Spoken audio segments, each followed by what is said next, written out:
সবাই মানে ভগবান ভগবান করছে, এখন আমার মনে হচ্ছে আপনাদের জিজ্ঞাসা করি, ভগবান কি আদৌ আছে?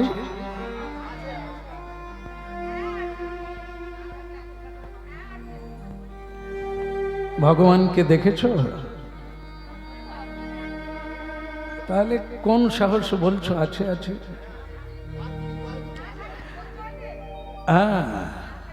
বাহ, ঠাকুমা খুব ভালো বলেছেন। এক রাজা, ধার্মিক রাজা, তার বৃদ্ধ মন্ত্রীকে বলছে, আপনি তো দেখি তুলসীতে জল না দিয়ে রাজপ্রাসাদে আসেন না, সকালবেলা উঠেই পূর্ব দিকে মুখ করে ভগবানকে প্রণাম করেন, আপনার অনেকটা সময় লাগে। তা আমি আপনাকে একটা প্রশ্ন করি, আদৌ কি ভগবান আছে? আপনি আমার প্রাসাদে কাজ করছেন, আমি মায়না দিচ্ছি, আপনার দিব্যি সংসার চলছে, এখানে ভগবান কোথা দিয়ে ঢুকলো আমি বুঝতে পারছি না। যদি আপনি ভগবান ভগবান করেন, তাহলে জীবনে ভগবান আপনাকে কি দিয়েছে এটা আপনি যদি বলেন তাহলে ভালো হয়। আগে মন্ত্রী মশাই আপনি বলুন, আদৌ কি ভগবান আছে? যদি থাকে মানে তিনি কোথায় আছে, তাকে কিভাবে পাওয়া যায়? এই সবাই জানবে, এই যে আমার প্রাসাদে যারা এসেছেন সবাই শুনছেন, এবার টান টান হয়ে ভগবানের কথা শুনতে এসেছে, তো তার একটা ঠিকানা পাক, তার একটা আস্থা পাক যে ভগবান এই জায়গায় এইভাবে আছে, তাকে এইভাবে পাওয়া যায়। আপনি বলবেন? আমার আরেকটা প্রশ্ন আপনাকে, যে যদি ভগবান থাকে প্রমাণ করেন, তাহলে এটাও প্রমাণ করুন ভগবান কোন দিকে তাকায়, মানে তেলো মাথায় তেল দেয় না রুখো মাথায় তেল দেয়, এটাই যদি বলেন একটু ভালো। মন্ত্রীমশাই সেই সঙ্গে আরো একটা প্রশ্ন, যে ভগবান যদি থাকেন তিনি কি করেন? আরো অনেক ছিল, বলবো না, আপাতত তিনটে। ভগবান কি আদৌ আছে? থাকলে তাকে কিভাবে পাওয়া যায়? দ্বিতীয় হলো, ভগবান কোন দিকে তাকান? এই অর্থবানের দিকে না দরিদ্রের দিকে? কোন দিকে তিনি তাকান? এটা আপনি বলবেনই, সবাই প্রাণ দিয়ে শুনবে। আর শেষ প্রশ্নটা হলো যে ভগবান কি করেন? মন্ত্রী বলছেন, দেখেন গীতা ভাগবত এখানে যত মানুষ আছে কম বেশি সবাই পড়ে, এই হরিকথা কৃষ্ণ কথা শোনা যায়, এতে কি হয় জানেন তো মহারাজ? বোঝা যায়। আর যদি না বুঝতো তাহলে আজকে হরিবাসরে এত ভক্তের সমাগম হতো না। জায়গায় জায়গায় হাজার হাজার ভক্ত গাড়ি করে হরিনাম শুনতে আসে দূর দূরান্ত থেকে, এটা হতো না। এই জন্য মানুষ শোনে, কৃষ্ণ কথা শোনেন, তাই বুঝতে পারেন, কিন্তু মজার কথা কি জানেন? বোঝানো বড় কঠিন। যেটা নিজে বোঝা যায় সেটা অপরকে বোঝানো কঠিন। তাই এই আমার এই বৃদ্ধ বয়স পর্যন্ত আমি যতদূর জানলাম ঈশ্বর সম্পর্কে, কিন্তু সেইটা আপনি তো রাজা, একটু ভুল হলেই গর্দান কেটে নেবেন। তাই আমার ভয় হচ্ছে যে আপনাকে আমি কিভাবে বোঝাবো। যেমন এখানে কি সবাই বলতে পারবেন আপনারা রসগোল্লা খেয়েছেন? হ্যাঁ, কেউ খেয়েছেন? খাননি? আচ্ছা, সুন্দর। যারা খেয়েছেন বলুন তো কিরকম লাগে, কিরকম মিষ্টি? আর হবে না, ওইটুকুই সবাই বলবে রসগোল্লা মিষ্টি লাগে। কিন্তু তাকে যদি প্রশ্ন করা হয় কিরকম মিষ্টি, সে কিরকম ব্যাখ্যা দেবে? এই ঠিক ঈশ্বর সম্পর্কে যেটা জানি আপনাকে কিভাবে জানাবো? তো দয়া করে আপনি যদি আমাকে একটা সপ্তাহ সময় দেন, তাহলে আমি একটু প্রস্তুত হয়ে আপনাকে ভালো করে বুঝিয়ে দেব। ঠিক আছে, ঠিক আছে। এই যে উল্টো দিকে তাকাচ্ছ কেন? ওই যে ডেকে দেন, ওই চোখে চোখ রাখুন, তবে বুঝতে সুবিধা হবে। ওই 8 দিনই দেওয়া হলো, আপনাদেরকে না, ওই মন্ত্রীকে বলছেন। দুটো কাজ হয়ে গেল, ওনারাও একটু উল্টো দিকে ছিল। মাথায়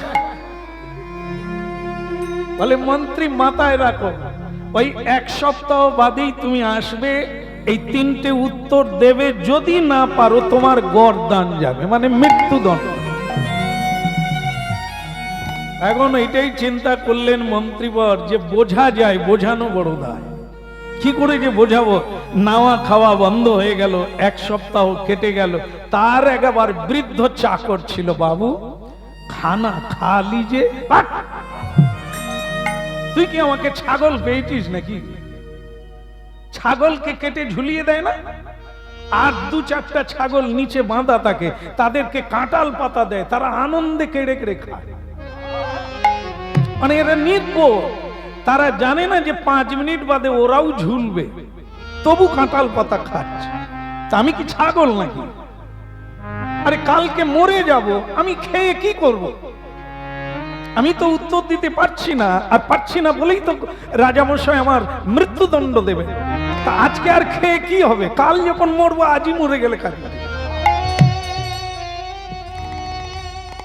বৃদ্ধ চাকর বলে, বাবু আপনি মশাই বলেন তো দেখি, আপনার প্রশ্নটা কি? আপনার এত এত কষ্ট হচ্ছে, উত্তর দিতে পারেন, আপনি আমাকে একটু বলেন তো দেখি। নাওয়া খাওয়া বন্ধ, বিশ্রাম বন্ধ, কি বলুন তো? রাজা বলে, যদি 2 পাতা পড়তিস তাহলে কথা ছিল। লেখাপড়াই শিখলি না, গ্রন্থ পড়লি না, শাস্ত্র পড়লি না, তুই এসবের ভেতরে কি ঢুকলি? তার চাকর বৃদ্ধ মূর্খ, সত্যি পড়াশোনা জানে না। সে তখন বলছে, দেখেন মন্ত্রী মশাই, সব লেখাপড়া যে পড়লেই জ্ঞান হয় তা নয়। যেমন গ্রন্থে লেখা নেই হুচুট খেলে কি করবে, যারা পড়ে যায় তারাই হুচুট খেলে কিরকম হয় এবং আবার কি করা উচিত, ওটা হুচুট খেয়ে পথ চলা শিখে যায়, ওটা বইয়ে লেখা নেই। মা বাবাকে কিভাবে মর্যাদা দিতে হয় সেটা কোনো ছেলেরা বইয়ের মধ্যে পড়ে না। তো ওটা শিখতে হবে প্র্যাকটিক্যালি, সমাজে মানুষের সঙ্গে মানুষ হতে গেলে। ওটা লেখাপড়ায় পাওয়া যায় না। তা মন্ত্রীমশাই, এমন কিছু জ্ঞান আছে যা অভিজ্ঞতার দ্বারা অনভিজ্ঞতা কেটে যায়। আপনি চিন্তা করবেন না, একবার বলে দেখেন না, সেই তো মরবেন, একবার বলেন না। আচ্ছা ঠিক আছে ঠিক আছে, তুই জানিস ভগবান আছে? বাবু এই কথা, ও তো জলের মতো, জলের মতো। তুই বলতে পারবি ভগবান আছে? হ্যাঁ, প্রমাণ করে দেব। ভগবান যদি না থাকলো আমি আছি কি করে? ও আপনাকে চিন্তা করতে হবে না। এই প্রশ্ন বলে, হ্যাঁ ভগবান যদি থাকে তাকে কিভাবে পাওয়া যায়? বলে, একবার হাতে কলমে দেখি দেবো, চিন্তা করবেন না, আমি যাব আগামীকাল সকালবেলা, আমি যাব, আপনাকে যেতে হবে। বলে, আরেকটা প্রশ্ন, বলে কি, ভগবান যদি থাকে সে কোন দিকে তাকায়? বলে, ও তো আরো সোজা।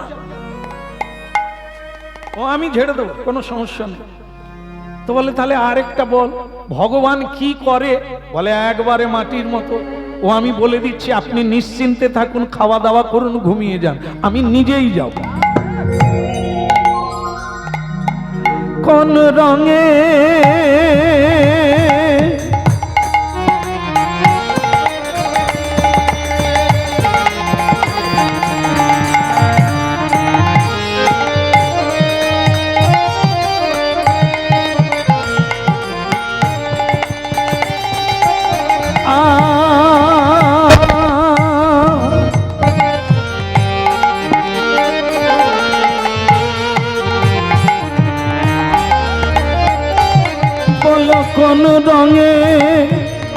কোন রঙে রাঙাবো বল বসন আমার। এটা লাগবে না।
রঙে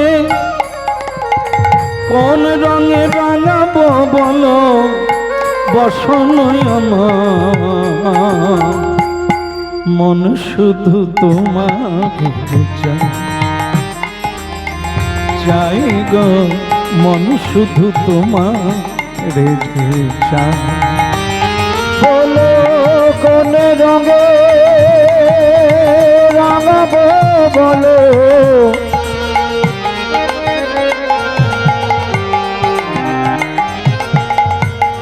বসন আমার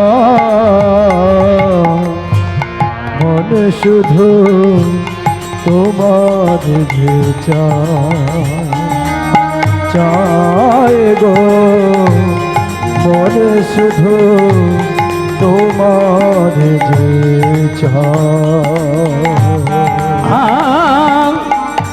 লালে না রাঙাবো আমি লালে না রাঙাবো আমি নীল না রাঙাবো মন শুধু তোমারই যে চায় আমার মন শুধু তোমার যে চায়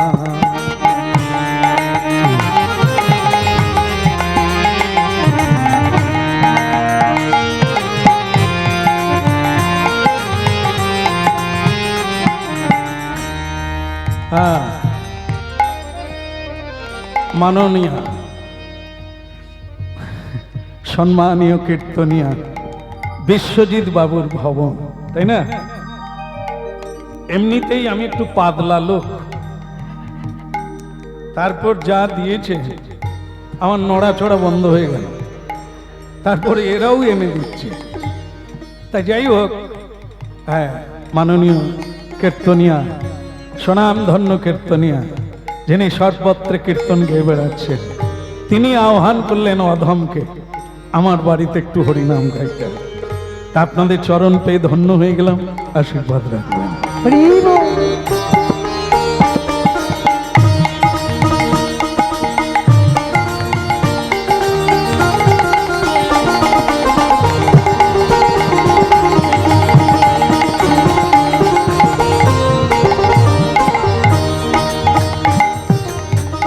বলো বলো কোন রঙে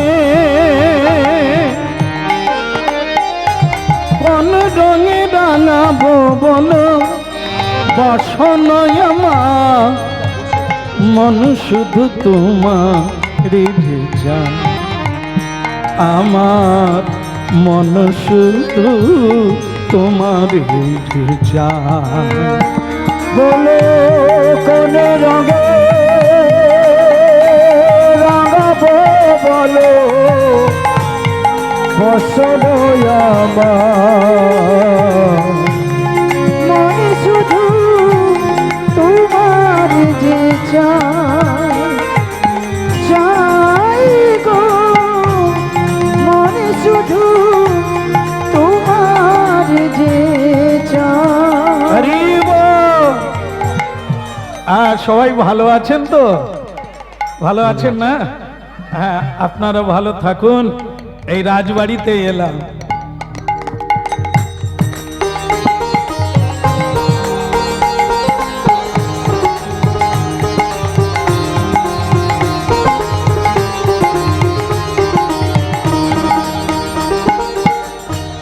মানে ওই কে এলো মন্ত্রীর চাকর উত্তর দেওয়ার জন্য এসে দেখে লোকে লোকারণ্য, মানে তিল ঠাঁই নেই যে আর লোক এসে দাঁড়াবে।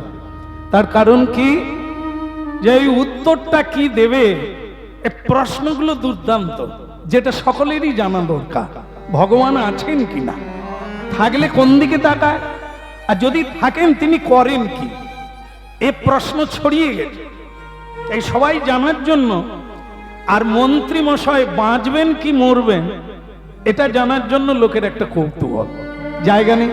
তার মাঝখানে মন্ত্রী না এসে মন্ত্রীর চাকর পৌঁছে গেল, মন শুধু তোমাদের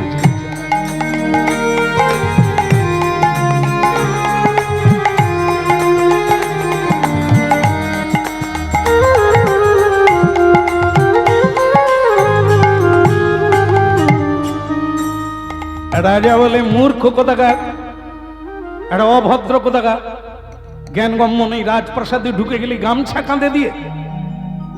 কবে এরা জানবে রাজপ্রাসাদ একটা সভ্য মানুষের সমান? সেখানে একটা এই ছেঁড়া ধুতি পরে, ময়লা ধুতি পরে একটা গামছা কাঁধে দিয়ে উঠে বললি? চাকর বলে, মহারাজ তাহলে কি আমি ময়লা জামা কাপড় গরিব মানুষ পরেছি বলে আমি অভদ্র? তাহলে ভদ্র কারা? যারা ভালো পোশাক পরে তারাই ভদ্র। কিন্তু মহারাজ নীতি কথা তো আলাদা বলে। ভদ্র অভদ্র বোঝা যায় কি করে?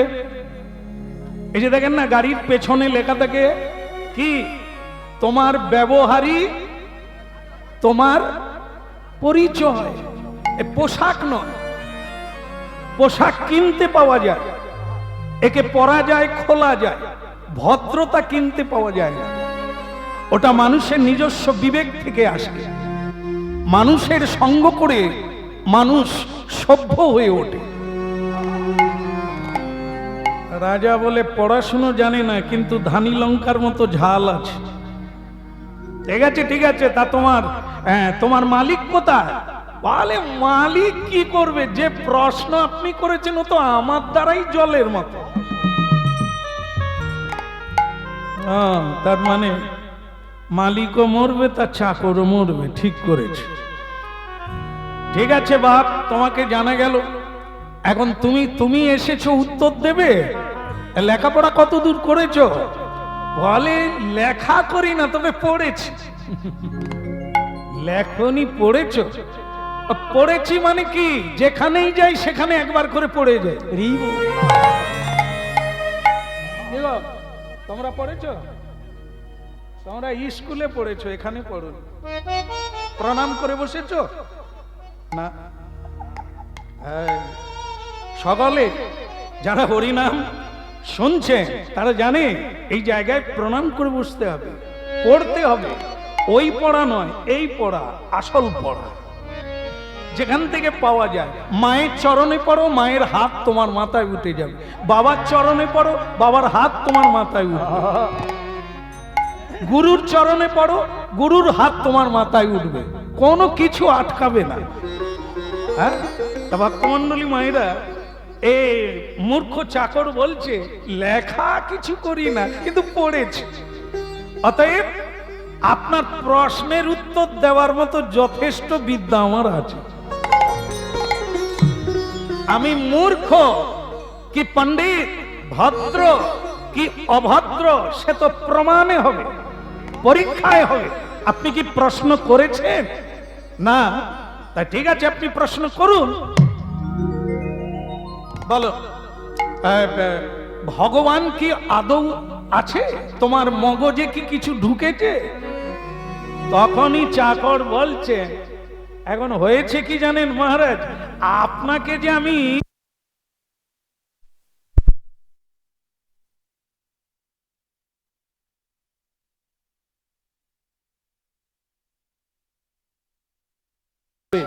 শিষ্য নিবে, লেনেওয়ালা, তার মানে নিচে বসবে। এটি হচ্ছে ধর্মশাস্ত্রের মত। গুরু ওপরে থাকবে, শিষ্য নিচে থাকবে। গুরু হরিকথা তত্ত্বকথা বলবে, শিষ্য গ্রহণ করবে। আপনি সিংহাসনে আর আমি বলবো নিচে।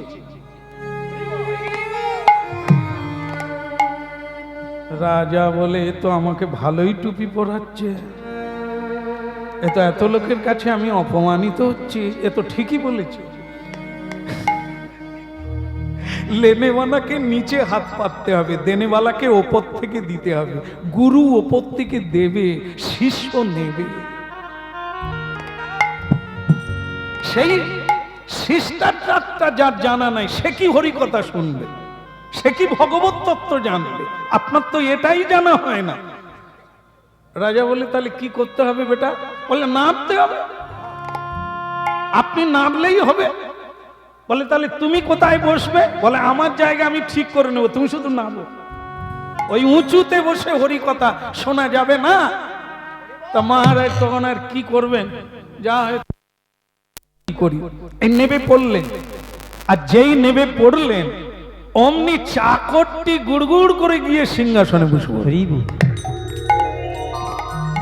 গামছা কাঁধের উপরে ফেলে দিয়ে বলে, মহারাজ দারুণ আরাম লাগছে। মানুষ একটু হেলান টেলান দিয়ে বেশ একটু আরাম করে নিল। তো রাজা তখন বলে, হতভাগা, তা তুমি ওই আরাম করতে গেছো না উত্তর দিতে গেছো? বলে, চলছে, আপনার উত্তর চলছে। বলে, কিরকম? আপনার প্রথম প্রশ্নটা কি? বলছেন, আমার প্রথম প্রশ্ন হলো, ভগবান কি আদৌ আছে? যদি থাকে তাকে কিভাবে পাওয়া যায়? বলে, আপনি একটা টেবিল আনুন। টেবিল? টেবিলটা কি উত্তর হলো? আরে মশাই, আপনি নিয়ে আসুন না, উত্তর তো দিচ্ছি। একটা টেবিল আনা হলো। তা মহারাজ কি বলবো, আপনি এক গ্লাস দুধ নিয়ে আসুন। তখন রাজা বলে, আসলে পিপাসা লেগে গেছে, আগে খাবে, ভয়ে মুখ শুকিয়ে যাচ্ছে, এই জন্য আগে খেতে চাইছে। কে আছিস? বেশ, মানে গরম দেখে এক গ্লাস দুধ নিয়ে আয়। এই দুধ আনা হলো। তো বলছেন, টেবিলের উপরে রাখুন। দুগ্ধ কিন্তু আমি খাবো না, আপনাকে দেখাবো। তবে ঠিক আছে, টেবিলের উপরে দুগ্ধ রাখা হলো। এইবার সেই চাকর রাজাকেই প্রশ্ন করছে, আপনি বলুন তো মাখন কোথায় আছে? এটা তো এক গ্লাস দুধ আনলেন, মাখন কোথায় আছে? আমাকে একটু মাখনটা দেন। বলে, মাখন দুধের ভেতরে আছে। বলে, তাহলে আপনি একটু আমাকে দেখিয়ে দেন। আরে পাগল কোথাকার, দুধের ভেতরে মাখন আছে সে আমি দেব কি করে?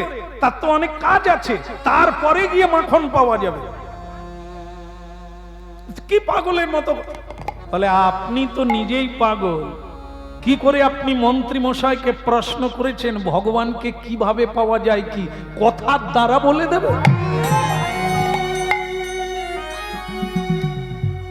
শোনেন মহারাজ, ভগবান সর্বম ইদম খলিদম ব্রহ্ম।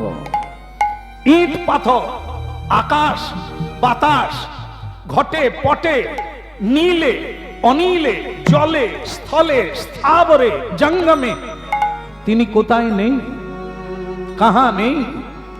কোন জায়গায় তিনি নেই? কিসের মধ্যে তিনি নেই? সর্বত্তম সর্বমি ইদম খলিদম ব্রহ্ম, তিনি কেবল আছে, আর কিছুই নেই। শোনেন, এই আপনার মতো বহু তার্কিক আছে, ওই প্রশ্ন তারাই করে যারা কোনোদিন ঈশ্বরকে পেতে চায় না। তারাই প্রশ্ন করে, ঈশ্বর কি আছে? মহারাজ, ঈশ্বরকে জানতে গেলে, পাওয়া দূরের কথা, ঈশ্বর তত্ত্বটা জানতে গেলে আগে আপনাকে গুরু তত্ত্ব জানতে হবে, আর গুরু চরণে আশ্রয় নিতে হবে। না হলে আপনি জানবেন কি করে ঈশ্বর কোথায় আছে? এরকম তর্কের দ্বারা না, বাজি রেখে নয়। ভগবানকে তর্কে পাওয়া যায় না, ভগবানকে চাতুরালির দ্বারা পাওয়া যায় না, ভগবানকে পাওয়া যায় সাধনার দ্বারা। শোনেন মহারাজ, আমি কোনো মানে অন্যায় কথা বলি না। মাখন আছে, দুধের ভেতরেই মাখন আছে। দুধটা গরম করতে হবে, তাকে দই বসাতে হবে, দইকে মারতে হবে, তাকে যখন মন্থন করবে তখন গিয়ে মাখন উঠবে। তা দুধ আর নাম, এই নাম দুধের সমান, নামের মধ্যেই কৃষ্ণ আছে। তাকে পেতে গেলে সাধন করতে হবে, ভজন করতে হবে, তবে তুমি শ্রী ভগবান।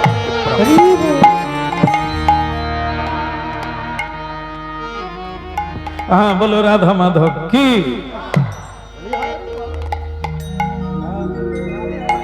কৃষ্ণ কৃষ্ণ কি বলিহারি। খুব দুর্দান্ত ভুল হয়ে গেছে আমার, মন্ত্রীকে কষ্ট দিয়ে ভুল করেছি আমি। এভাবে ঈশ্বর পাওয়া যায় না। একটা বৃক্ষে শস্যে ফল পেতে গেলে 3 মাস অপেক্ষা করতে হয়, অনেক কষ্ট করে তাই সার দিতে হয়, জল দিতে হয়, যত্ন নিতে হয়, তবে ফল হতেও পারে না হতে পারে। তা আমি ঈশ্বরকে পেতে চেয়েছি তর্কের দ্বারা, খুব ভুল হয়েছে। এইবার তুমি তুমি ঠিক জায়গায় বসে গেছো, তুমি ওইখানেই বসো। আমি তোমাকে মূর্খ ভেবে ভুল করেছিলাম। মহারাজ, মানুষ এটাই করে, মানুষ এটাই করে, তাই ভুল করে। বাহিরটা দেখে, দেখেই মানুষের সম্পর্কে ধারণা করে, এটাই ভুল। দেখে না, ব্যবহার করে তবে জানতে হয় সে মানুষটা কেমন। বাইরেটা দেখতে একরকম, আমরা সব ভদ্র সেজে আছি, মুখোশ পরে আছি। আসল রূপটা দেখতে গেলে অপেক্ষা করতে হবে এবং তার সঙ্গে মিশতে হবে মানুষটাকে চিনতে গেলে। যেমন আপনারা খুব অভিজ্ঞতা আছে আপনাদের, ছেলে মেয়ে এই দুই পক্ষরাই ভুল করে। কি বলুন তো, মেয়েরা, কুমারী মেয়েরা কি দেখে?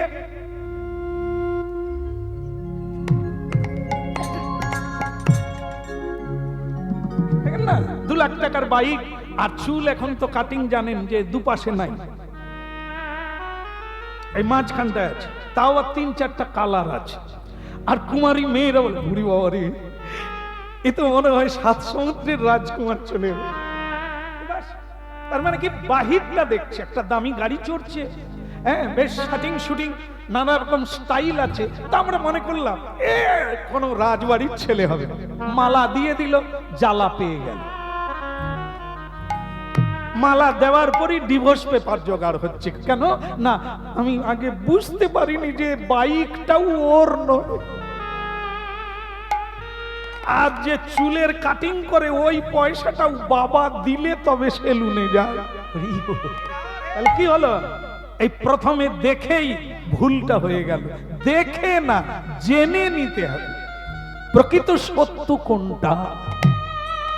তাই এই ছেলেরাও করে কি, এই আমাদের ওখানে রিসেন্টলি ঘটে গেল, একটি ছেলে মেয়ে দেখতে গেছে, মানে বাইরে থাকে, সে বিয়ে করবে, মেয়ে দেখতে গিয়ে এত ভালো লেগে গেছে জানেন, সে বাড়ি আসবে না।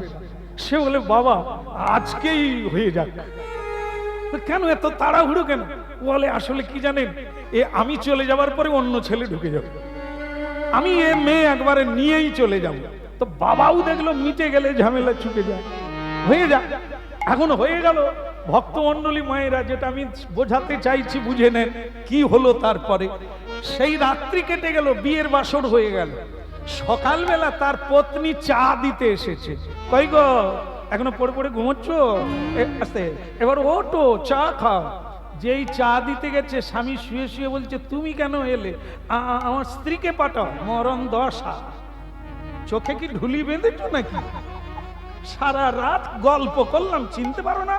আমি তো তিনি। স্বামী তো একবারে তাড়াহুড়ো করে উঠে পড়ে বলে, তুমি কে? সে কোথা? আসলটা কি বলুন তো? আপনারাও করেন তাহলে? হ্যাঁ, জানলেন কি করে? বলে, তো মেকআপ করেছে।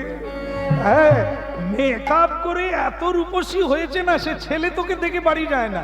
আর যেই সকালবেলা মেয়েটা স্নান করে নিয়েছে, মেকআপ ধুয়ে গেছে, এই জন্য চিনতে পারে না। তাহলে কি হলো, তত্ত্বটা কি দাঁড়ালো? দাঁড়ালো যেটা বাহিরটা দেখে যেটা আমরা ভাবি সেটা না। চিনতে হবে, ব্যবহার করে তাকে জানতে হবে সে কে, কেমন সে, তার তত্ত্ব কি। ঠিক, ঈশ্বর তত্ত্ব এভাবে কখনো জানা যায় না। ঈশ্বর তত্ত্ব জানতে গেলে ঈশ্বরের ভক্তের সঙ্গ করতে হবে, কথা শুনতে হবে, কথা বুঝতে হবে, তবেই তুমি ঈশ্বর তত্ত্ব বুঝতে পারবে। বলো রাধা মাধব কি? ওদিকের হলো কি না? ওই 3টে তো হয়ে গেল নাকি? 3টে প্রশ্ন হয়ে গেল। অনেকে যে মাথা নাড়ছে আছে, এরকম লোক আছে। আমি তো বলি, কি কীর্তন বন্ধ করে দেবো? দাও, একটু গাইব, গাও। আমি, তাহলে আপনি কেন এসেছেন? বলে, কি করবো, বাড়ির সকলে চলে এসেছে, আমি কি একা থাকবো? তার মানে তিনি হরিনাম শোনে না, সবাই হ্যাঁ বলছে। কি এটা না, যারা শুনছে মন দিয়ে তারা বুঝতে পেরেছে একটা হয়েছে, তাই না? তাহলে আর একটা প্রশ্নের উত্তর দাও। ঠিক আছে, বলুন তো। বলছেন ভগবান আছে তুমি প্রমাণ করলে, কিন্তু এখন প্রমাণ করো ভগবান কোন দিকে তাকায়। ঠিক আছে, বলো দ্বিতীয় প্রশ্নের উত্তর। বলে তাহলে মহারাজ একটা কাজ করতে হয়। কি? টেবিল তো আছে, আপনি একটা মোমবাতি নিয়ে আসুন। মোমবাতি তো বেশ ঠিক আছে, একটি মোমবাতি আনা হলো। ওইটা আপনি টেবিলের উপরে জ্বালিয়ে দেন, মোমবাতিটা জ্বালিয়ে দেন। ঠিক আছে, জ্বালানো হলো। এইবার আপনি জানালা দরজা বন্ধ করে দেন। ঠিক আছে, ঠিক আছে, আমি তাও বন্ধ করে দিলাম। এখন বলো ঈশ্বর যদি থাকে কোন দিকে তাকায়? এইবার আপনি তাকান আর বলুন মোমবাতির আলো কোন দিকে পড়েছে? বলো। জানলা দরজা বন্ধ করে দিয়ে ঘরের মাঝখানে একটা টেবিলে মোমবাতি জ্বাললে তার আলোটা কোন দিকে পড়বে? বলো, বলাই তো যা। তলাটায় পড়বে না সেটা ঠিক আছে, বাকিটা সব দিকে পড়েছে। রাজাও বলছে ওই কথাটাই, যে টেবিলের উপরে মোমবাতি জ্বলে থাকা মোমবাতি আলোটা চারিদিকে ছড়িয়ে পড়েছে। তা মন্ত্রী চাকর বলছে আপনাকে কি আর উত্তর দিতে হবে যে ভগবান কোন দিকে তাকায়? ভগবানের দৃষ্টি সর্বদিকে, সবার উপরে, পাপীর উপরে, অপরাধীর উপরে, চোরের উপরে, সাধুর উপরে, পণ্ডিতের উপরে, মূর্খের উপরে। এক সূর্য গগনমণ্ডলে যখন উদিত হয় সে বিচার করে না কে পাবে কে পাবে না, কে সাধু কে অসাধু। সূর্যের আলো যেমন কোনো বিচার করে না, সবাইকে দেয়। ভগবানের দৃষ্টি তেমনি সব দিকে, সবার উপরে। তার কাছে কেউ শত্রু নাই আর কেউ বন্ধু নাই। শুধু তত্ত্বটা হলো এটাই, আমরা যারা মূর্খ, আমরা যারা অন্ধ, আমরাই কেবল পেঁচার মতো উলুকে না দেখে কভু সূর্যের কিরণ। নিশাচর প্রাণী পেঁচা সকালবেলা সূর্য উঠলে সে চোখ বন্ধ করে দেয়। আমরা তাই চোখ থেকেও অন্ধ, ঈশ্বর তত্ত্ব বুঝি না, তাকে খুঁজে পাই না। এটি অন্ধত্ব, কামান্ধ, লোভান্ধ আর প্রেমান্ধ। এ সংসারে কামান্ধ হয়ে আছি আমরা, তাই ঈশ্বর তত্ত্ব বুঝতে পারি না। তার শুভ দৃষ্টিটা আমরা বুঝতে পারি না, এটাই আমাদের মূর্খের পরিচয়। তার কৃপা যে নিতে পেরেছে তার সকল অভাব দূর হয়ে গেছে। যে নিতে পারে না, দেশ থেকে দেশান্তরে ছুটাছুটি করেও বিন্দু মাত্র শান্তির লেশ সে খুঁজে পায় না। ইহাই হইল হরিব হরিব। আমি অভিভূত, আমি অভিভূত। তোমার এই প্র্যাকটিক্যাল এইভাবে দেখিয়ে দেওয়া, বুঝিয়ে দেওয়া তত্ত্বটি আমাকে খুব অভিভূত করেছে। দুর্দান্ত, দুর্দান্ত। আমার ভুল ভেঙে গেল। মূর্খ আমি, তুমি নও। আমি এই তত্ত্ব বুঝতে পারিনি, এতদিন বুঝতে পারিনি। ধন্যবাদ তোমাকে, কোটি কোটি প্রণাম নিবেদন করি। আরে দাঁড়ান মহারাজ, আমি চাকর বাকর মানুষ, গামছা কাঁধে দিয়ে এসেছি, প্রণাম লাগে না। আপনি বরং শেষ প্রশ্নটা করুন। ওই যে ভগবান কি করে? বলে মহারাজ এর জন্য আর কিছু টেবিল টেবিল আনতে হবে না। উত্তর কি আপনি পাচ্ছেন না? বুঝতে পারছেন না কি করেন তিনি? ওই ওই ওই এসে গেছে, ওনাকে একটু রাস্তা দিয়ে দেন। হ্যাঁ হ্যাঁ হ্যাঁ, রাস্তা দেন, ওনাকে আসতে দেন। না না, এখানে না, সেই রাজপ্রাসাদে বুড়ো মন্ত্রী দেরি আর সহ্য করতে না পেরে যে চাকরটা বাড়ি ফিরল না কেন, বোধহয় মরে গেছে। তা আমি একবার যাই, যা হয়, আমি আর বেঁচে কি করব, আমিও মরতে যাই। যেই মন্ত্রী ঢুকে গেছে অমনি সে চেয়ারে সিংহাসনে বসে বসে বলছে, ওনাকে একটু রাস্তা দেন। মন্ত্রী ঢুকেই বলে, ওরে হতভাগা, তুই কোথায় বসে আছিস? আরে ওটা তো রাজা। দেখে রাজা মাটিতে হাত জোড়ো করে দাঁড়িয়ে আছে, আর চাকর সে সিংহাসনে বসে আছে। মন্ত্রী বলে, যেও 5 মিনিট বাঁচতাম বোধহয় আগেই মরে যাব। ওরে তুই কি করলি, তুই কোথায় বসে আছিস? বলে মন্ত্রী বর, আপনি বসুন, আসনে বসুন, আমি ফিনিশিং এ এসে গেছি, 3 নম্বরে এসে গেছি। মন্ত্রী ধবাস করে বসে বলল, তার তো শুধু দীর্ঘ নিঃশ্বাস হচ্ছে, এইবার 2 জনকে কুপাবে কি? তো সে বলে, আমি মরে যাই দুঃখ নাই, কিন্তু আমার চাকরটা মরবে আমার জন্য। তা রাজা তখন বলছে যে, গুরুজি এইবার, রাজা আবার গুরু বলছে। আরে কি করেছে, কি করে গুরু হয়ে গেল? আমার চাকর গুরু হয়ে গেল। তা রাজা বলছে, তাহলে শেষ প্রশ্নের উত্তরটা, ভগবান কি করে? তা চাকর বলে, আপনার মাথায় এখনো ঢুকেনি ভগবান কি করে। এটা কি করছে দেখতে পাচ্ছেন না? আপনি কোথায়, আমি কোথায়? আপনি একটু আগে ছিলেন রাজা, এখন আপনি মাটিতে নেমে পড়েছেন। আমি মাটিতে ছিলাম, এখন উপরে উঠে। আরে মশাই মহারাজ, ভগবান তো এটাই করে, ভিখারিকে রাজা বানায়, রাজাকে ভিখারি বানায়। এইটুকু আপনার মাথায় ঢুকেনি, আপনি ঈশ্বর দেখবে। এই যে উলট পালট হচ্ছে, আয়লা লায়লা ফনি হুদ হুদ, এ কোন সরকার দিচ্ছে গো? বন্যা হয়ে গেলে, খরা হয়ে গেলে সরকার গম চাল দেবে, চিড়ে গুড় দেবে, হুদ হুদ কথা থামাও তো দেখি। ওই তিনি করেন, সব ভেঙে দেবে, তোরা আবার সাজা, আবার তৈরি কর, আবার হুদ হুদ দেবে। এটাই তো তিনি করে, একবার ভাঙে একবার করে।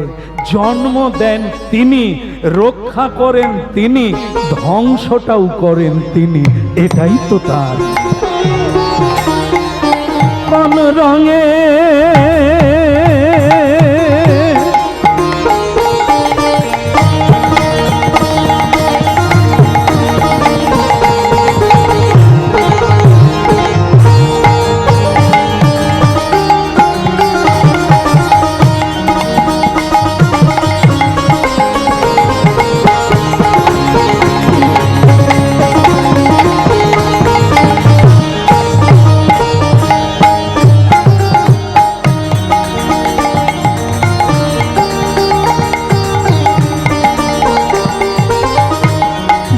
কোন রঙে,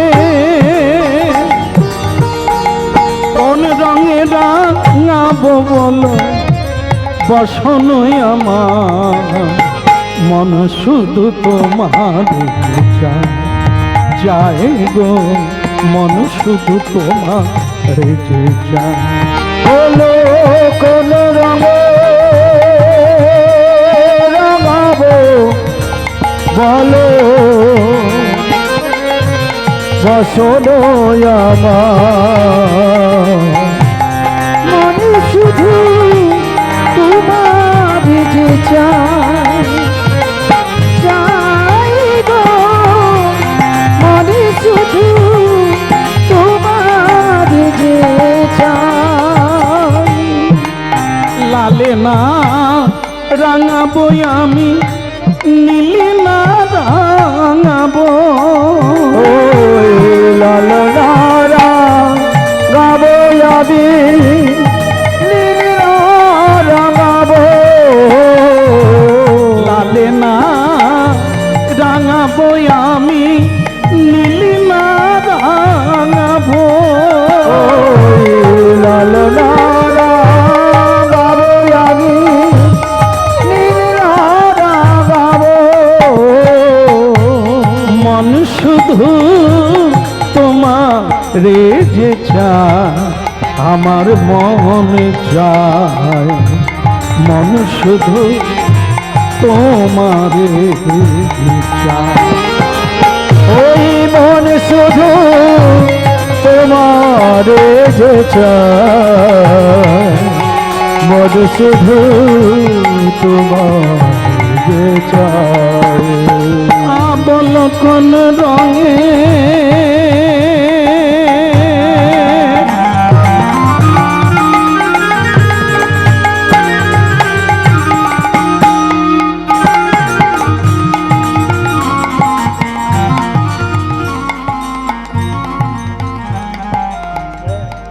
বিয়ে করেছো বেটা?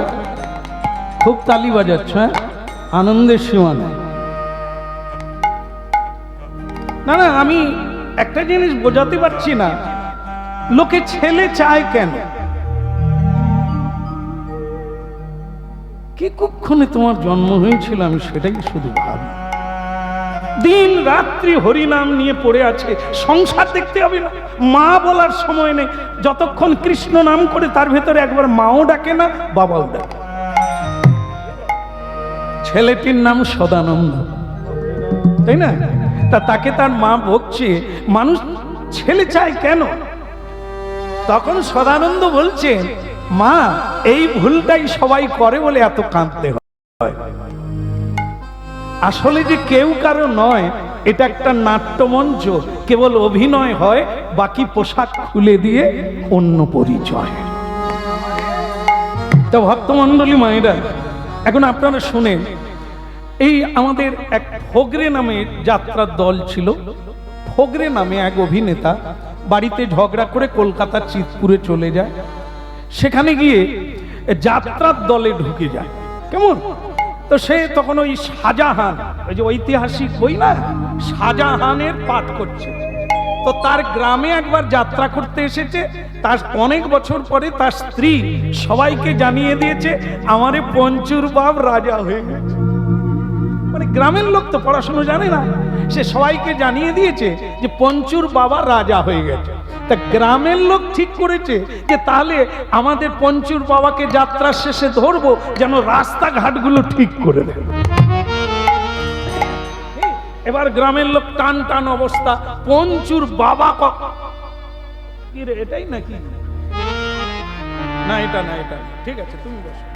তাই বা পঞ্চুর বাবা ফগরে বেরোচ্ছে। সে কি, তাকে চেনা যায়? রাজা শাহজাহান সেজেছে তো, একবারে বুট পরেছে, তার আবার এরকম বাঁক দিয়েছে ময়ূরের মতো, কেমন? আবার সে স্টাইলে ঝরকা কাটা জামা পরেছে, মুকুট পরেছে, কুণ্ডল, আর বিরাট এক তলোয়ার।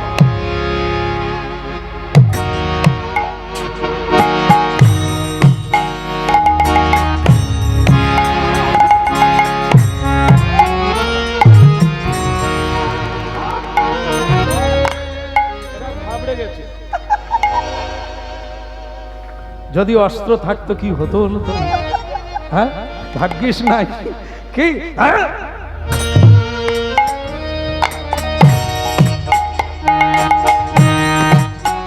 পঞ্চুর মা কি আনন্দ, সবাইকে ডেকে বলছি, ওই পঞ্চুর বাবা বেরিয়েছে, ওর দেখো ওর কিরকম রাজা হয়ে গেছে, দেখো কি দামি পোশাক। গ্রামের লোক বলে, ঠিক আছে ভালোই হলো, ভগবান যখন যা করে মঙ্গলের জন্য, যাত্রা শেষে ওর সঙ্গে দেখা করব, যাতে রাস্তাঘাটটা সারিয়ে। যাত্রা শেষ হয়ে গেল, সব লোক চলে গেল, গ্রামের লোক আর যায় না। তারা ম্যানেজারকে গিয়ে বললেন, আচ্ছা ওই মহারাজা কোথায় আছে? কে রাজা? কে? বলে মহারাজ কোথায় আছে? বলে কেন মহারাজ বলে কেউ অভিনেতা নাই? বলে না না, যিনি শাহজাহান সেজেছিলেন উনি। ও ফগরে, হ্যাঁ ওই স্কুলের, প্রাইমারি স্কুলের দোতলায় আছে, যান ওখানে গিয়ে দেখা করেন। যা, পুরো গ্রামের লোক গিয়ে দেখে, সে তো তখন শুয়ে পড়েছে খাওয়া দাওয়া করে, ইট মাথায় দিয়ে। যাত্রার দল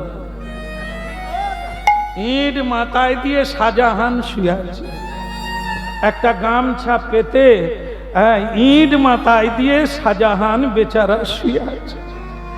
আবার একটা গামছা গায়ে দিয়ে দিয়েছে, এক বান্ডেল বিড়ি আর একটা দেশলাই পড়ে আছে। তা এরা খালি গামছা তুলে তুলে দেখে শাহজাহান কোথায়। দেখে 4 নম্বরে গিয়ে শাহজাহান শুয়ে আছে। তার মুখ তুলেই বলছে, উঠো মহারাজ ওঠো, আমরা এইছি তোমার গ্রামের লোক। সে বলে আবার যাত্রায় যাবো, এরা কারা? দেখে তার গিন্নিও আছে। আরে তোমরা বাড়ি যাওনি? বলে তোমার সঙ্গে দেখা করবে বলে পুরো গ্রামের লোক বসে আছে। কেন? এই গ্রামের লোক তখন বলছে, ফকরে আগে যা হওয়ার হয়েছে, তুমি যে ভগবানের কৃপায় রাজা হয়ে গেছো, আমাদের ভাগ্য ভালো, তুমি আমাদের ভাঙা রাস্তাঘাটগুলো ঠিক করে দাও। সে বলে, কাকে কি বলছেন? আমি রাজা কবে হলাম? আমি তো সেই ফকরে যাত্রার দলে ঢুকেছি, ঝগড়া করে এসে 2.5 টাকা করে পাই, তো সেই টাকা সংসারে দিতে পারিনি, বিড়ি কিনতে পয়সা নাই, আমি রাস্তাঘাট সারাবো। তো তখন বলে, তাহলে তুমি যে এত দামি পোশাক পরলে? আরে ও পোশাক তো আমার না, ওর তো একজন মালিক আছে, সে পরায় আবার খুলে নেয়। না না, আমার তো এই গামছা ছাড়া কিছু নাই, কি আমি কি রাস্তাঘাট ঠিক করব? নিজের পেট চলেনি। বলে, তাহলে তুমি রাজা নও?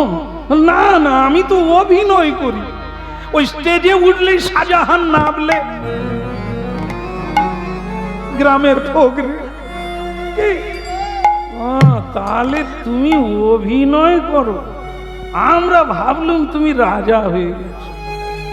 ভক্তমণ্ডলী মায়েরা, হরিনাম শুনে কেন মানুষ এই তত্ত্বটা জানে? সংসার একটি রঙ্গমঞ্চ, এখানে যেটা হচ্ছে সব অভিনয়। এই মা বলো, বাবা বলো, কাকা বলো, কাকি বলো, ভাই বলো, বন্ধু বলো, আদৌ কেউ কারো নয়, আদৌ কেউ কারো নয়। ওখানে মরলো, এখানে জন্ম হলো, আবার এখানে মরবে, আরেক জায়গায় জন্ম হবে, এদের কারো সঙ্গে দেখা হবে।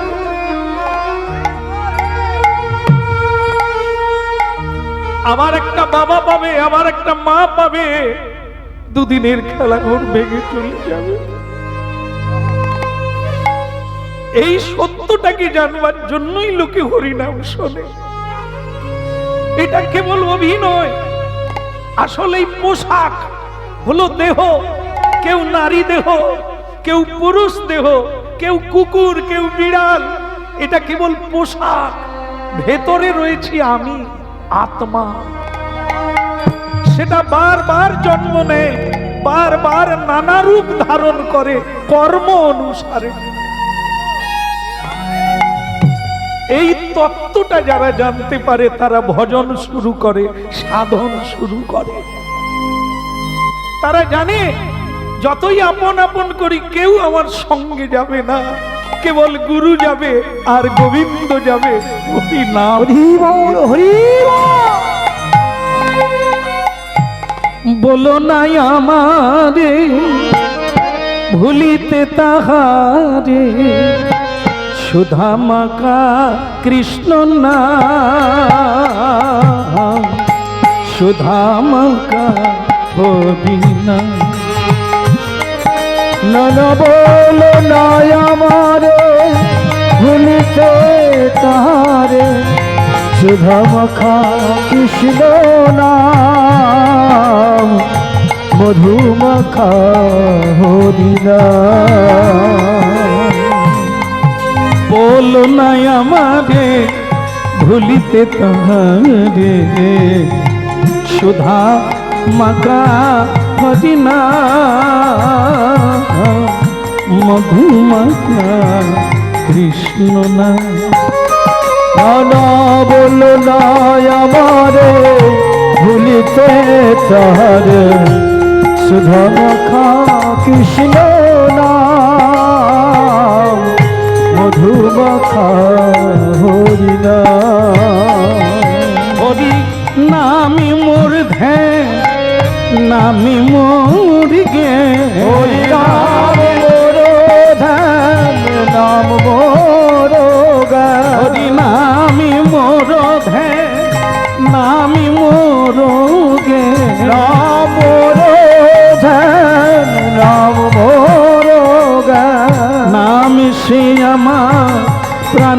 প্রাণ বলো না আমারে ভুলিতে তাহারে সুধা মাখা কৃষ্ণ না ওই সুধা মাখা অভিনা না বলো না আমারে ভুলিতে তাহারে সুধা মাখা হরি নাম মধু মাখা কৃষ্ণ নাম না না বলো না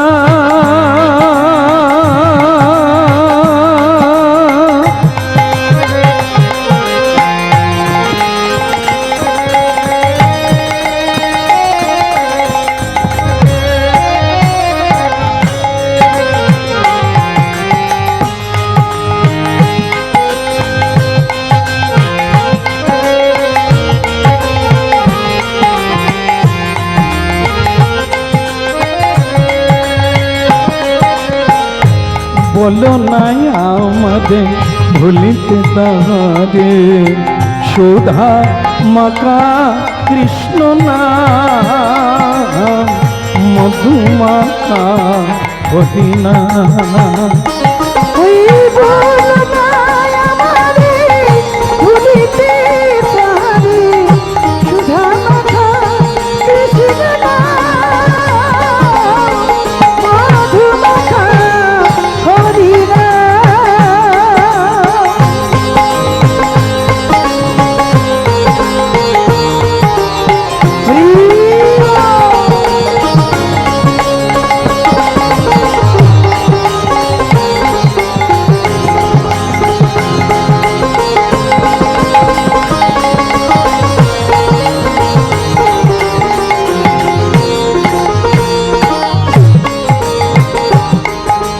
না বলো না আমারে ভুলিতে তাহারে সুধা মাখা এই নাম মধু মাখা এই নাম ওই বলো না আমারে ভুলিতে তাহারে সুধা মাখা কৃষ্ণ নাম মধু মাখা হরি নাম বলো শ্রী রাধা মাধব কি না আওয়াজ কমে গেছে হবে আরেকবার বলো রাধা মাধব কি তোমরা তো দিলে না তোমরা তো কীর্তনই আর সব তাহলে আওয়াজ বেশি হবে গো নিতাই চাঁদ কি এই তবে গিয়ে বাড়বে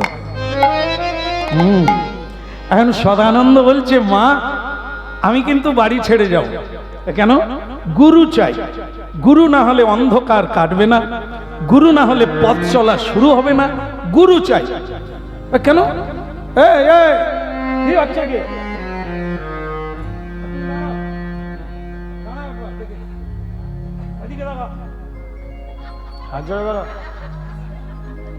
এখানে হাত স্টাইলটা ভালো ছিল করো না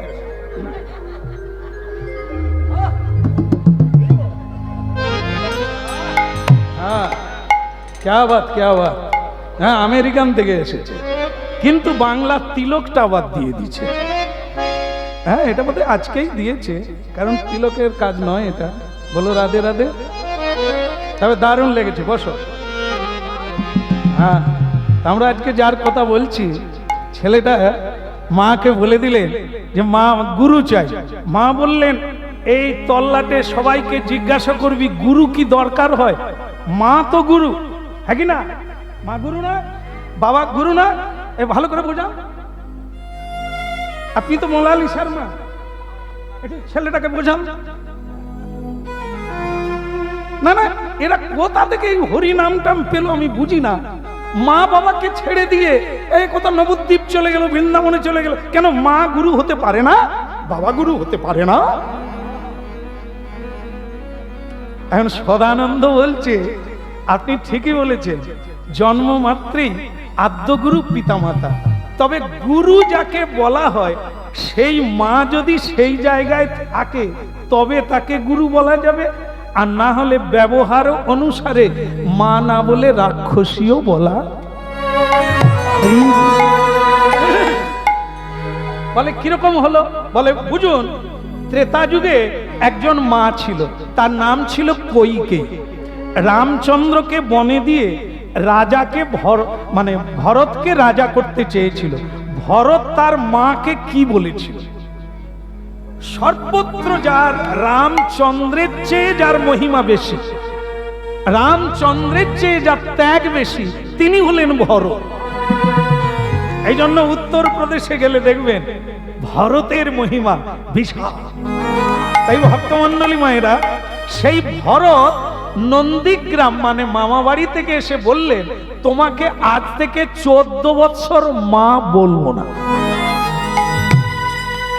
কেন বলবি না কেন? সেই মা মা নয়, সেই বাবা বাবা নয়। কোন মা? যে তুমি যে কাজটা করেছো মা, তোমাকে রাক্ষসী বলা যায়, মা বলা যায়। পারলি? ভরত বলতে পারলি?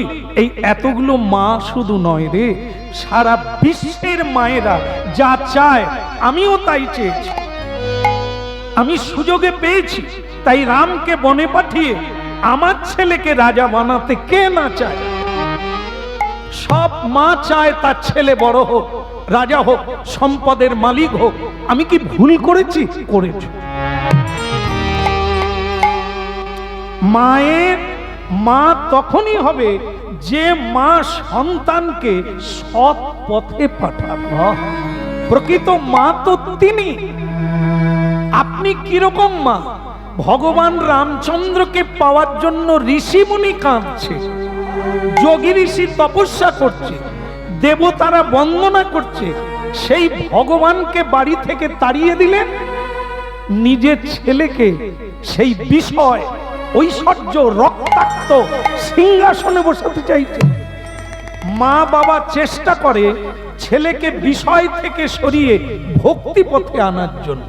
আর আপনি কি না আমাকে বিষয়ে ভরিয়ে দিয়ে ভগবানকে বাড়ি থেকে তাড়িয়ে দিলেন। ভগবানকে পাওয়ার জন্য সকল গৃহস্থ জীবকে সাধনা করতে হয়, আর আপনি বাড়ির থেকে ভগবান বের করে দিলেন। আপনাকে মা বললে মাতৃত্বে কলঙ্ক হবে। আপনার কল্পনায় বাসনায় ছাই, আমি রাজা হব না। আপনারা জানেন 14 বৎসর ভরত বিছানায় শোয়ে না, সিংহাসনে বসে না, সরজু নদীর তীরে খড় দিয়ে কুটির বাঁধিয়ে মাটিতে শুয়ে কাটিয়েছে 14 বৎসর। অন্ন খায় না, ফল খেয়ে কাটিয়েছে। কারণ ভগবান রামচন্দ্র বনে বনে অন্ন খায়নি, ফলমূল খেয়ে কাটিয়েছে। হরিনাম শুনবেন না, জানবেন কোথার থেকে? মানুষ হবেন কোথার থেকে? মানুষের কথা শুনতে হবে। এইবার আপনাদের এই আজকের মা, বর্তমানের একটা মায়ের কথা শোনাই। আপনারা চোখে দেখছেন আর শুনছেন, আর এখন তো হাতে মোবাইল, মানে বিশ্বকে জানছেন। শুনুন, একটা কি হলো, কি চলো পড়তে চলো, তোমার কোনো ভয় নেই, তোমাকে বলছি। এরা বোধহয় আর কোনোদিন হরিনামের সামনে বসবে না। যা ঝাড় দেওয়া শুরু করছে, মান সম্মান সব গেল। আসলে আমাদের চোখ খোলা তো যেদিকে হোক তাকাতে হবে, আর সেটা যদি কখনো এদিকে হয়ে যায় তো ভেবো না যে আপনাদের। হ্যাঁ বলো রাধা মাধব কি? তাহলে ওদিকের হলো কি? না ওই কথাটাই হচ্ছে। যেটা হচ্ছে কি, মা তাকেই বলা হয় যে প্রকৃত মা। আজকের মার কথা বলতে গিয়ে কি হলো, ছেলেটাকে লেখাপড়া শিখতে পাঠিয়ে দিল। ছেলেটা বাড়ি ফেরার সময় টিউশনি পড়ে বাড়ি ফিরছে, 500 টাকার একটা নোট কুড়িয়ে পেয়েছে। মা মা কি রে, এই হাতে কি টাকা? এটা কুড়িয়ে পেয়েছি রাস্তায়। উড়ি বাবা, হঠাৎ করে মা কেড়ে নিয়ে বলছে, কেউ দেখেনি তো? কেউ দেখেনি তো? বল না কেউ দেখি না, যার পড়ে গেছে আমি জানি। সে লোকটা যদি আবার আসে, তোকে যদি ধরে যে তুই দেখেছিস কিনা, তুই বলবি না। এ মা কে? একে প্রণাম করবো? এই গুরু কি বললো, কি শিখালো? বর্ণ পরিচয়ে আমরা কি পড়লাম জীবনের শুরুতে? কদাচ মিথ্যা কথা কহিও না, না বলিয়া কাহারও কোন জিনিস লইবে না, তাহাকে চুরি করা বলা হয়। এটা পড়ানো হচ্ছে, আর মা শিখাচ্ছে কি? এক ব্যাগ বই। এখন আমার বাচ্চারা বইতে পারে না ব্যাগ, তার মা ঠাকুমা বইয়ে দিয়ে আসে। আমি খালি দাঁড়িয়ে দাঁড়িয়ে দেখি পড়বে কারা, বাচ্চা না বাচ্চার মা। যাবার বেলা ব্যাগ মা কাঁধে আছে, চল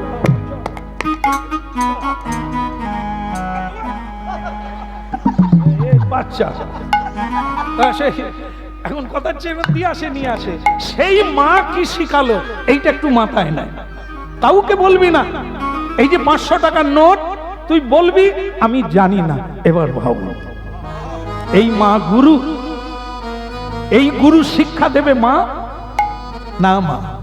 মা শিখাবে সেটাই, কদাচ মিথ্যা বলিও না, কারিয়া লইও না, চুরি করিও না, কাউকে ঠকিও না। বরং বলা হচ্ছে অন্ধকে পথ ধরে পার করে দেবে, না খেতে পাওয়া ভিখারিকে তোমার খাবারটা দিয়ে দেবে।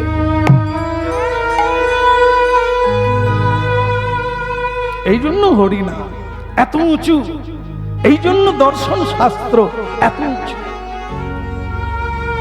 না হলে জানবেন কি করে? মা গুরু হয়, বাবাও গুরু হয়, কিন্তু কাকে গুরু বলবো?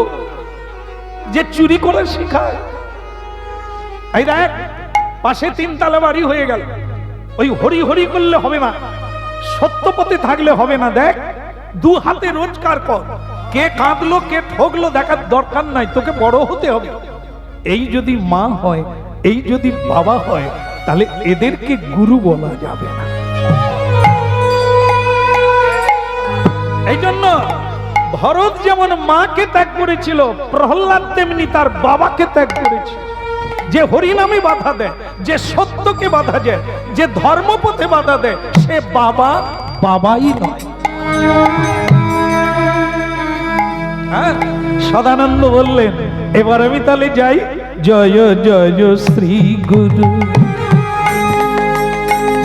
প্রেম কল্পতরু, জয় জয় শ্রী গুরু প্রেম কল্পতরু, জয় জয় শ্রী গুরু প্রেম কল্পতরু, জয় জয় শ্রী গুরু প্রেম কল্পতরু।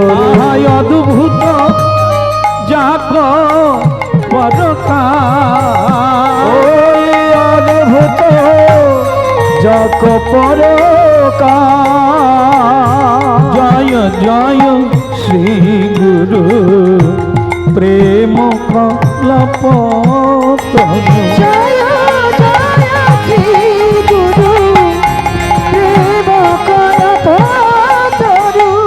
মা, বলো রাধা রানী কি? আরে তুই চলে যাচ্ছিস? থামা, গুরু ছাড়া গতি নাই, গুরু ছাড়া পথ নাই।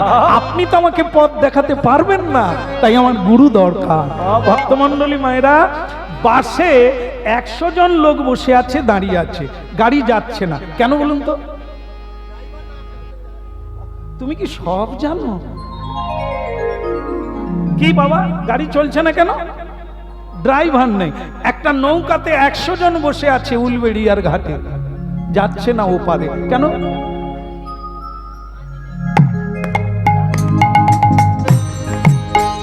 নাই, মাঝি নাই, তাই না? আমাদের জীবন চলছে না কেন? আসলে গুরু নাই, কান্ডারি নাই, তাই জীবন তরি চলছে না, এক জায়গায় হাবুডুবু খাচ্ছে।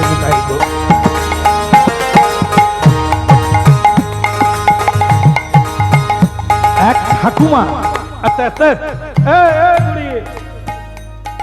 এক ঠাকুমা পড়াশোনা জানে না, মেয়ের বাড়ি যাবে, একটা পুতুল কাঁধে নিয়ে, মানে বগলের মধ্যে চেপে, বাসের পিছন দরজা দিয়ে উঠে পড়েছে। উঠে বলছে, বাবা বাসটা কি ছোট গো, একটা সিট নাই গো। হ্যাঁ, ভগবান তোমার কি দয়া মায়া নাই গো? দেখে একবারে সামনে গিয়ে দেখে একটা সিট খালি। সে তখন বলছে ভগবান তোমার মুখে ফুল চন্দন পড়ুক, বুড়িটার জন্য একটা সিট রেখেছো। সে বুড়িমা বসে গেল, বসে গিয়ে আঁচল থেকে পান খুলে খাওয়া চালু করে দিল।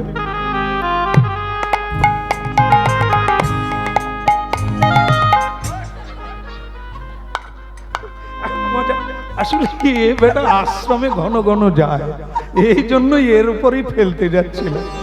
কি তা অত্যন্ত পরিচিতি লোক, বারবার আশ্রমে যায়, এই জন্য এর তেজ বেশি। বলো রাধে রাধে। বুড়িমা শীত পেয়ে গেল, মাগো পান চিবাচ্ছে, আনন্দের সীমা নাই। এমন সময় ড্রাইভারের চা বিড়ি খাওয়া হয়ে গেছে। সে গেট খুলে দেখে তার সিট রিজার্ভ। আরে 100 জন লোক দাঁড়িয়ে আছে, সিট পায় না, বুড়িমা সিট পেয়ে গেল। আসলে সেটা তো ড্রাইভারের সিট। সে বুড়িমা বসে পান খাচ্ছে, ড্রাইভার খুলে বলে ঠাকমা, বলে কে রে? তুই পরের গাড়ি আ।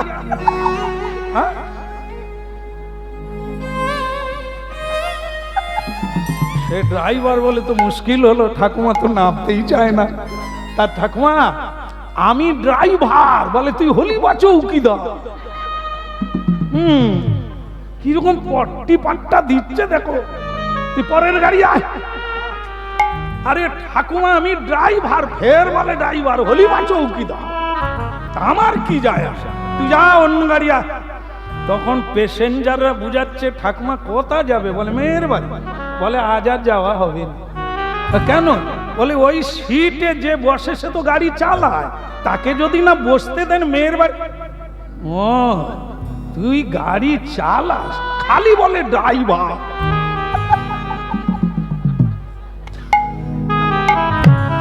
যারই নাম ড্রাইভার, সেই যে গাড়ি চালায় সে তো ঠাকুমা জানেনি। সে বলে খালি বলে ড্রাইভার, তুই তো বলবি আমি গাড়ি চালাই। ঠিক আছে তুই বসে বল, তুই যখন উঠবি সিটটা দিয়ে যাবি।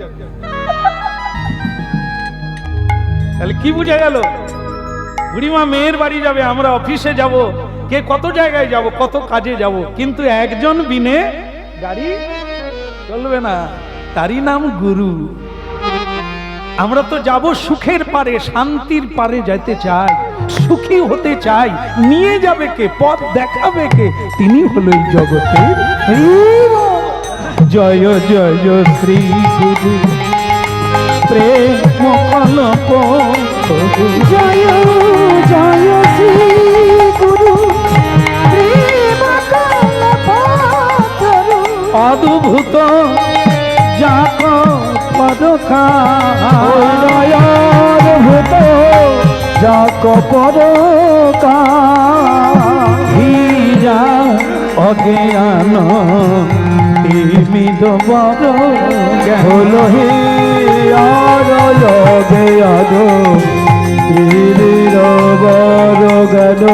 আহা সুচন্দ্র কি রনি করুণা,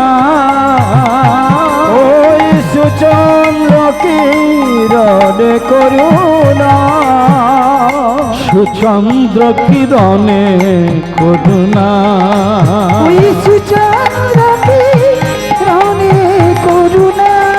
বলে সবাই মিলে জয় দাও, ওই না সবাই মিলে জয় দাও গো।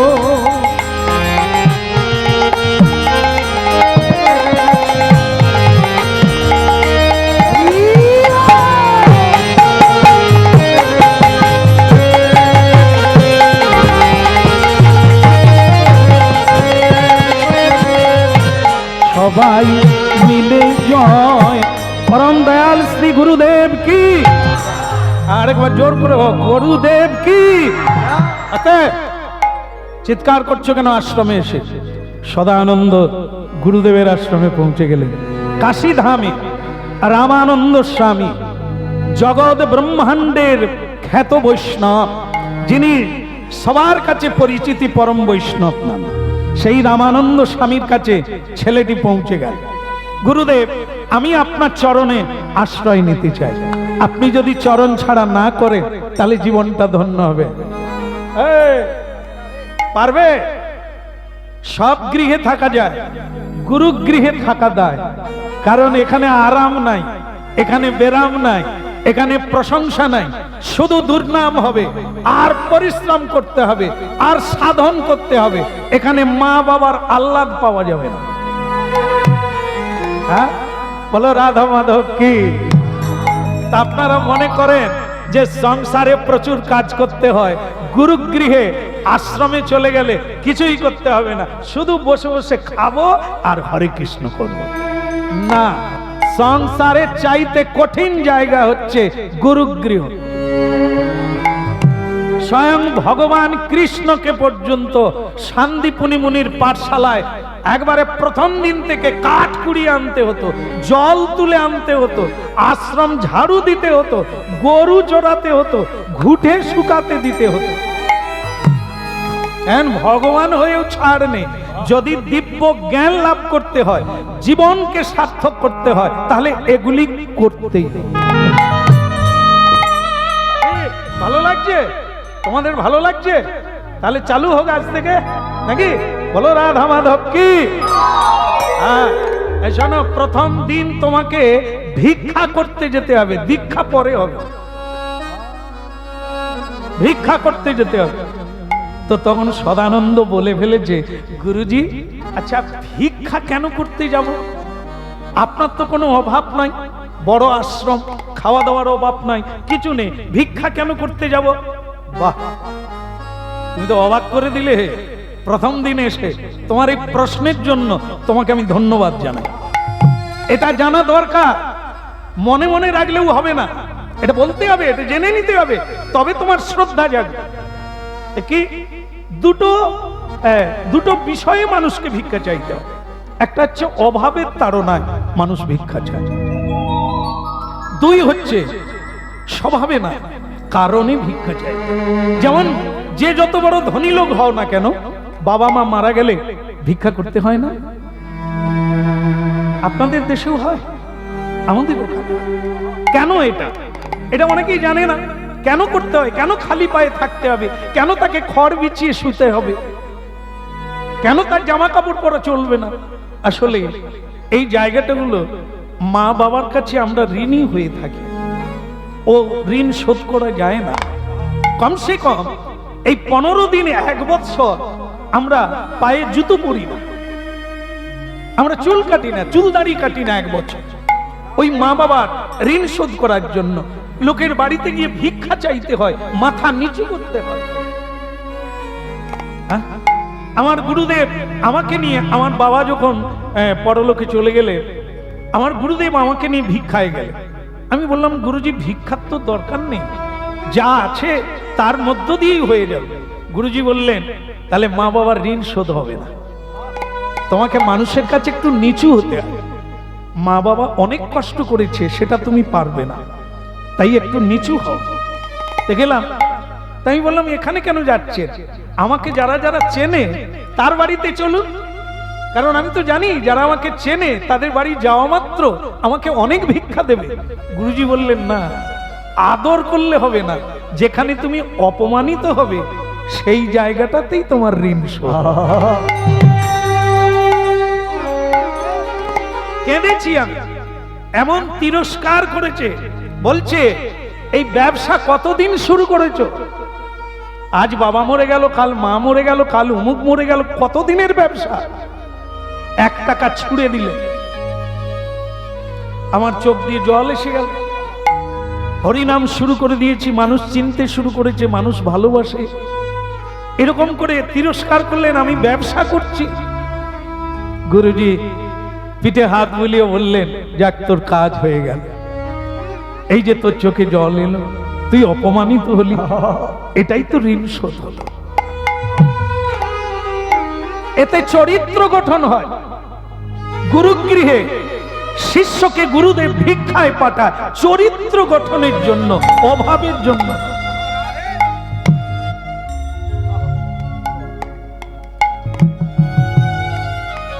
এটা কি? এটা হচ্ছে বিনয়, বিদ্যা বিনয়ন, বিদ্যা দদাতি বিনয়ম। মহাপ্রভু শিক্ষা দিলেন, ত্রিনাদপি শুনিছেন, হরি নাম যদি গাইতে হয়, হরি নাম যদি পেতে হয়, তার কৃপা যদি পেতে হয়, সর্বাগ্রে কি করতে হবে? এটা শিখতে হবে, না হলে হরি নাম ভস্যে ঘি ডালা হবে। মানুষের কাছে বিনয়ী হও, মানুষকে সম্মান করো, তবে তো তুমি হরি নাম গাইবে, অধিকার পাবে, হরি নামের কৃপা পাবে। এই জন্য হরিনাম করব, মাথা উঁচু থাকবে, ঝোলামালা থাকবে, কাউকে প্রণাম করব না, কাউকে সম্মান দেব না, এটা স্টাইল হতে পারে, হরিনাম হবে। এই জন্য মহাপ্রভু পথ দেখিয়ে দিয়েছেন, ভিক্ষা চাও, যাও সদানন্দ ভিক্ষা চাইতে যাও, তোমার চরিত্র গঠন হবে, তুমি বিনয়ী হবে, তবে তুমি দীক্ষা প্রাপ্ত হবে, তবে তুমি কৃষ্ণ। ভক্তমন্ডলী মায়েরা, সদানন্দ ভিক্ষায় গেলে, কিন্তু গেলে কি হবে? তাকে যাওয়ার আগে আরো দুটো উপদেশ দিলে। এই যে বলো রাধা মাধব কি, তার জোর করে বলো, দুই হাত তুলে বলো, বলো রাধা মাধব কি। একটু খিচে বলতে হয়, অনেকে এরকম।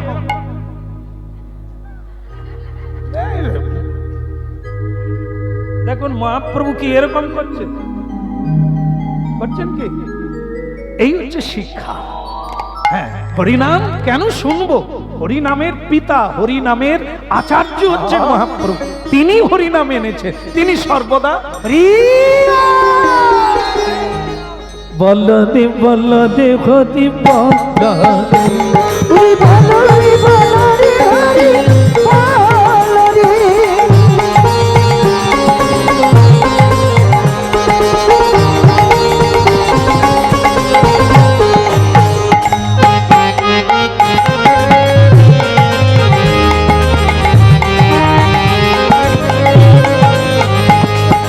বলদে বলদে হরি হরি বলদে হরি বলদে হরি বলদে হরি বলদে হরি বলদে হরি বলদে হরি বলদে হরি বলদে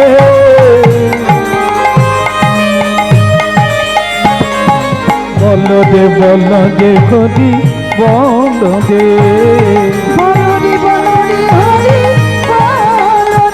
বলদে বলদে বলদে হরি বলদে হরি বলদে বলদে হরি বলদে।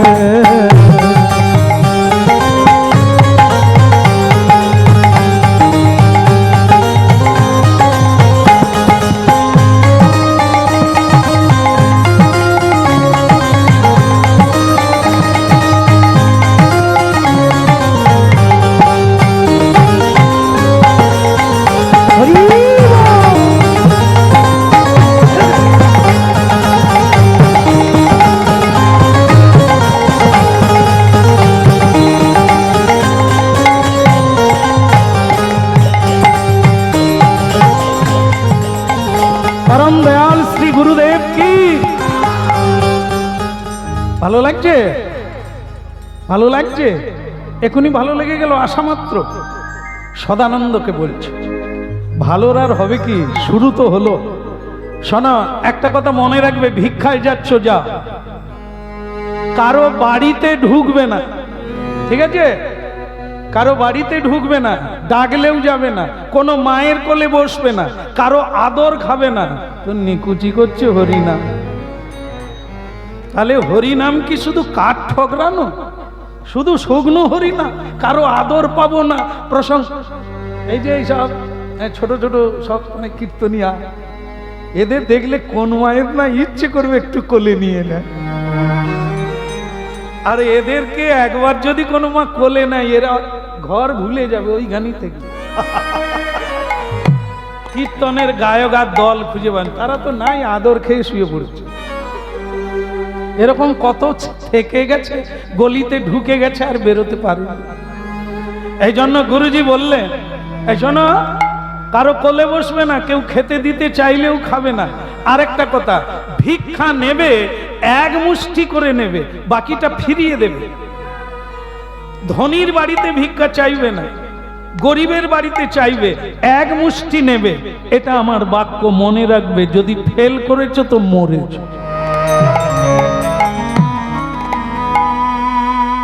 বেদ বাক্যের চেয়েও বড় হচ্ছে গুরু বাক্য, যার উপরে কোনো শাস্ত্র লাগবে না, যার উপরে কোনো ভগবানও চলবে না। এই জন্য গুরু রুষ্ট হইলে কৃষ্ণ রাখিবারে না রে, কিন্তু কৃষ্ণ রুষ্ট হইলে গুরু রাখিবারে পারে। যাই হোক, এটা মনে রাখবে। আর যাও ভিক্ষা করে নিয়ে আসো। সদানন্দ বেরিয়ে পড়লেন, ভক্তমণ্ডলী মায়েরা। যেই বেরিয়ে পড়লো, ঝড় বৃষ্টি চালু হয়ে গেল। আর যেই ঝড় বৃষ্টি চালু হলো, আর ভিক্ষায় যেতে পারে না, একটা বাড়ির দেওয়ালে ঠেক দিয়ে দাঁড়ালেন।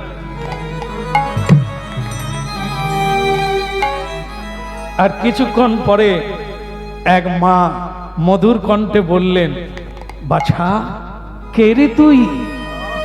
কে গো তুমি এমন করে দাঁড়াইলে দাঁড়ে এসে? কে গো তুমি এমন করে দাঁড়াইলে দাঁড়ে বসে?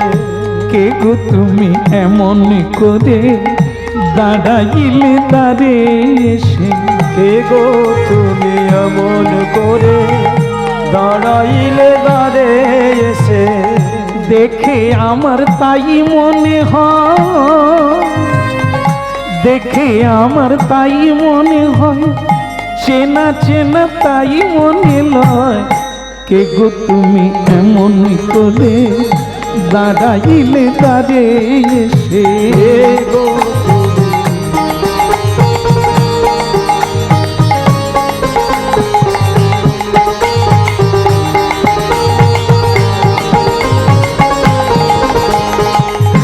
দেখে আমার তাই মনে হয়, চেনা চেনা তোমায় লাগে। দেখে আমার তাই মনে হয়, চেনা চেনা তোমায় লাগে। কে গো তুমি এমন করে দাঁড়াইলে দাঁড়ে এসে? কে গো তুমি এমন করে দাঁড়াইলে দাঁড়ে এসে? এই ছেলে, এই ছেলে, তুই কি ওইরকম দাঁড়িয়েছিস কেন? বৃষ্টি পড়ছে, ভেতরে আয়। গুরুজি কি বলে দিয়েছিল? কারো বাড়িতে ঢুকতে না বলেছে। হ্যাঁ, বিষয় ভোগ করা যত সোজা, বিষয় ত্যাগ করা তত সোজা নয়। একবার ছেড়ে চলে এলি, মাকে ছেড়ে এলি, বাবাকে ছেড়ে এলি, আবার মায়ের কোলে বসবি, ছেলেটা কিন্তু ভুলে গেল। মা ডাকলো ভেতরে, বৃষ্টি পড়ছে, বাইরে ঝড় হচ্ছে, তুই বাইরে আয়, ভেতরে আয়। ছেলেটা ভেতরে চলে গেল। তোর মা বাবা কতদিন মারা গেছে? আগে কেন? তুই ভিক্ষার ঝুলি নিয়ে গুরুগৃহে আশ্রমে চলে এলি, মা বাবা বেঁচে নিশ্চয়ই নেই? আগে না, আমার বাবা মা দুজনই বেঁচে আছে। তাহলে তুই আশ্রমে কেন? আমার জীবন প্রদীপ জ্বালাবার জন্য। আমি গুরুগৃহে এসেছি দিব্যজ্ঞান লাভ করে মানব জীবনকে ধন্য করব বলে।